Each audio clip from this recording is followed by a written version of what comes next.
Genius could be the ability to say a profound thing in a simple way, or even to say a simple thing in a simpler way. Charles Bukowski.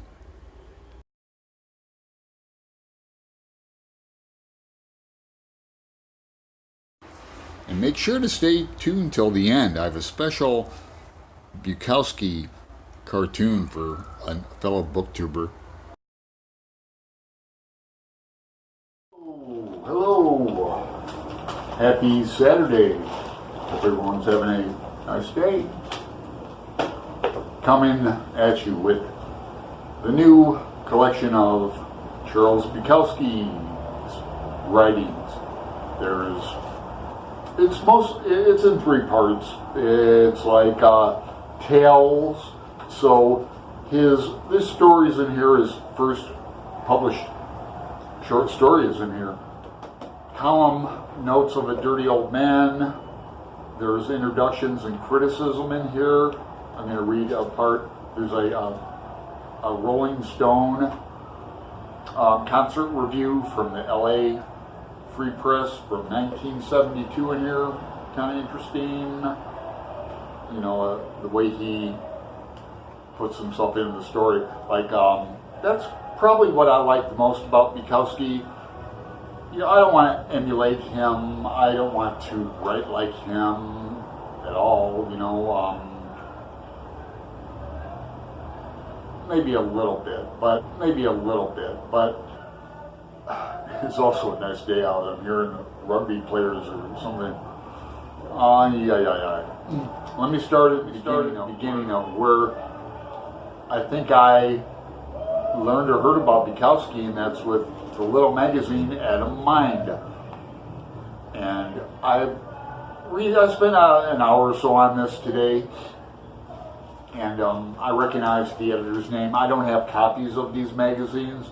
They're in my files, primarily in Phoenix, Arizona, and also in Toledo, Ohio. It's another story, but I do have some small magazines here with me, but not most of them at all. Anyway, so realized it was a wiki, and I'm not interested in doing that. You know, spending time with my own name. I haven't read all his work or anything. I saw Barfly, of course, a few times, and let's see what else. I saw that movie by Gus Van Sant, the documentary where he's it's hard to watch. Again, I'm going to say he's a writer's writer. What do you mean by that? Writer. What do you mean by that? I mean, his writer. What do you mean by that? I mean, he thought it was his calling, his vocation to be a writer. And I'm finding a pattern in my reading lately. I call them synchronicities. You know, I'm sure you find them in yours. You don't intentionally set out to read in a pattern, but then you find yourself, like I recently read and reviewed 2 biographies on Hunter S. Thompson, and also read and reviewed a big brick of a biography on William S. Burroughs. And these are writers. I mean, Burroughs literally thought he had an antenna. Okay, let me take it back. He thought he was communicating with the ethers, and his job was to sit until it came every day. And if it didn't come, he would still be available in front of the typer. I call it pewter, the computer without its com. And Hunter S. Thompson was like that too. I used to be like that back in, 19... from the book, from the introduction. I've been making it on my writing the last 3 years since I quit the post office. It's alright, I can't complain. Little checks come in, royalties. I'm a professional writer. Man, get up at noon, get up at 6, get up at 3. Hell, my life's my own. But that can get rough too, you know. You have to face yourself. It's all sitting on you, but it's lively.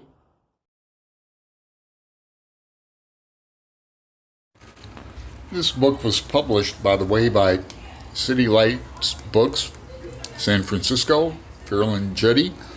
And I want to say that Bukowski, it's not mentioned in this book, he was living off a stipend from not City Lights. I don't remember the publisher's name, Black Sparrow maybe, but he was getting money to quit his job and to write full time. That's what enabled him, not just the royalty checks. I learned quite a few things about Buck that I didn't know. Let me read some other things. And there's a few interviews that are interesting. Now this was it's a library book. I go to the library once, twice a week, dropping off and picking up from the whole shelf. I volunteer at another library here Fridays. So I'm in the library and I just happened to see this new book, and grabbed it. It was my travel book on trains. So what do you think a young poet starting out today needs to learn the most? He should realize that if he read something and it bores him, it's going to bore many other people also. There is nothing wrong with a poetry that is entertaining and easy to understand. Genius could be the ability to say a profound thing in a simple way. He should stay the hell out of writing classes and find out what's happening around the corner. And bad luck for the young poet would be a rich father, an early marriage, an early success, or the ability to do anything very well. Okay, now this is at least a few of my friends talk about it. The debate is an MFA, Master of Fine Arts, creative writing degree beneficial or detrimental to a young writer? I could argue both sides, devil's advocate or not. Can you make a writer? Or is a writer born? To me, a writer is someone who spends a disproportional amount of time in front of that blank screen, that white page. They sent him, the publisher sent him this book. It's titled Another Burial of a Once Talent, Review of John William Corrington's Lines to the South and Other Poems. Fear that Sartre is asleep. Fear that Genet is kidding. Fear that there isn't anybody here. Charles Bukowski from Crucifix in a Death Hand. John William Corrington's book came out, Louisiana State University Press. It was $3.50. I don't see a date on here at the end, probably won't. I'm not going to read the whole thing. So he's quoting from the book and, directly putting stanzas out here, and he's not liking it. Who the hell does he think he's kidding? Dr. Benjamin Spock? Dr. Benjamin Spock? This is schoolgirl poetry of the first water, or the second at least. I'd flunk anybody out of creative writing class for writing one like that, but luckily for a lot of little dolls, I do not teach creative writing. I write it. Now, you catch a little jab at little dolls. He's always doing that type of thing, misogynistic type things that, at the time weren't even funny. I'll get into that. It's on my notes. God, I'm going to edit the fuck out of this. Now, then he goes into this part where he's using examples.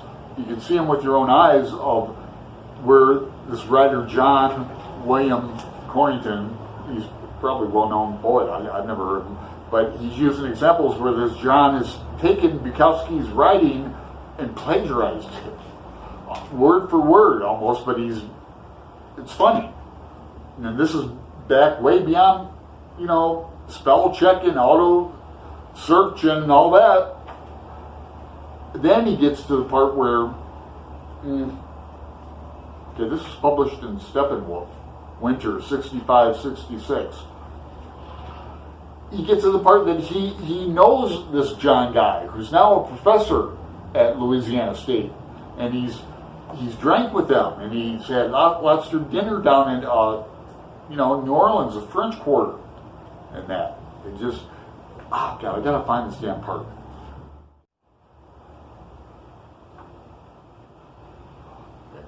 My God, the treachery of the man. Here I've drunk with this man, have spoken with him, and yet an editor sent me this book for review, and what would you do? Saying the poem seemed bad to you? Would you lie around the corners, play the game in order to get a favor in return? What would you do, friend?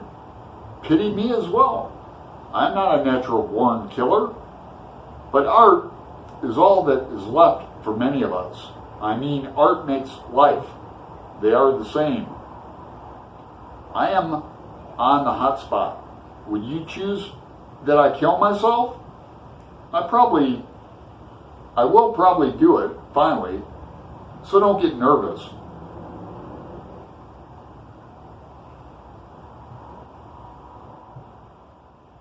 This is from, what's this one from? Notes of a Dirty Old Man. See, they're just all, they're in sections. Can you read that? Can I? Just little excerpts, and then it tells you where it was published at, a small, thin book. You want a pack of cigarettes? That's 55 cents, and you better ask for matches. Now, he equated, for him, the racing the track to Hemingway's bullfighting. He said it spurred his writing on. And I don't know, I like gambling, I like craps. Plays the 6 and 8 with odds. Thank me later. I like racetracks too. Now, Bukowski went to the one in LA, don't know the name of it. I lived in San Diego for a while and went to Del Mar. Just a handful of times, and it was fun, interesting, and I did win. I had I knew a guy and he gave me tips. I don't think I mentioned this. Bukowski didn't like a lot of writers. He loved Hemingway. He loved William Saroyan, and he's in camp The Great Gatsby, Fitzgerald, like Hunter S. Thompson was too. And I believe Brian at Bookish talked about The Great Gatsby as well. I'm pretty ignorant about it. I know I read it once, Daisy, and I have a biography of Zelda on my shelf, unread. I want to get into a discussion about like the writers, like bad writers. That's a bad phrase, Alan. That's a bad phrase, Alan. That's a bad phrase, Alan. Not bad writers. Writers with bad reputations. Bukowski, womanizer, drunk, violent, belligerent, Skid Row. Oscar Wilde, pedophile. William S. Burroughs, pedophile. What am I trying to say? Bukowski, womanizer, abuser, drunk, Skid Row, belligerent. William S. Burroughs, addict, homosexual, deviant, sex, all these labels. Put John Cheever on there. I mean, I like Cheever's short stories. I really like his novel, Falconer. It's a prison novel. It's really good. I mean, surely the great American prison novel, Kurt Vonnegut. So I don't know, is it just you can label people in general? There's so many labels people put on me through my life. Oh my God, if I take that back. Oh my God. I'm just digging a hole. Hey, here's a good aphorism. When you find yourself in a hole, stop digging. William Clinton.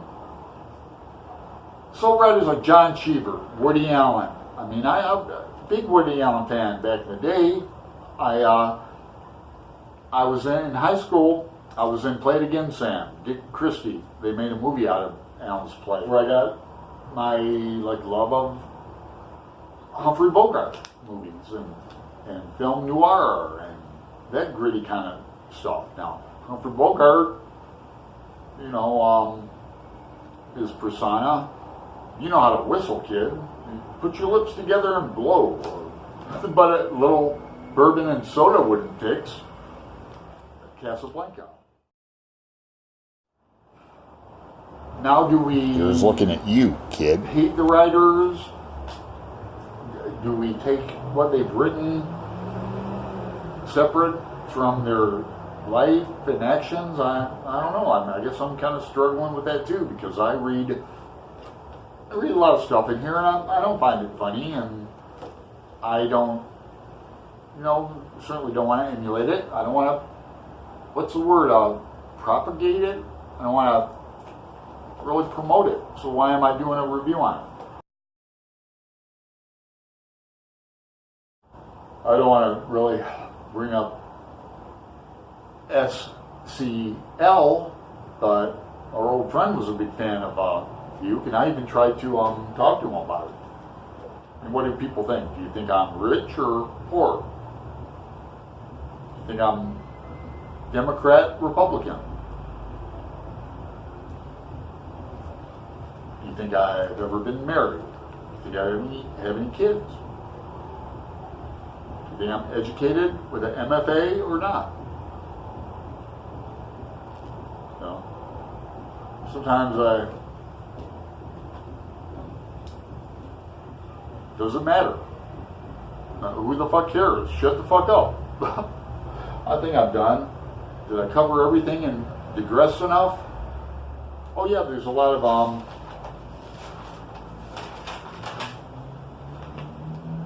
little doodles, illustrations, and I put one in for Brian at Bookish if he ever gets around to seeing this mess. If I ever post it. It's on Bullseye. Alright. Check you later. Have a good one.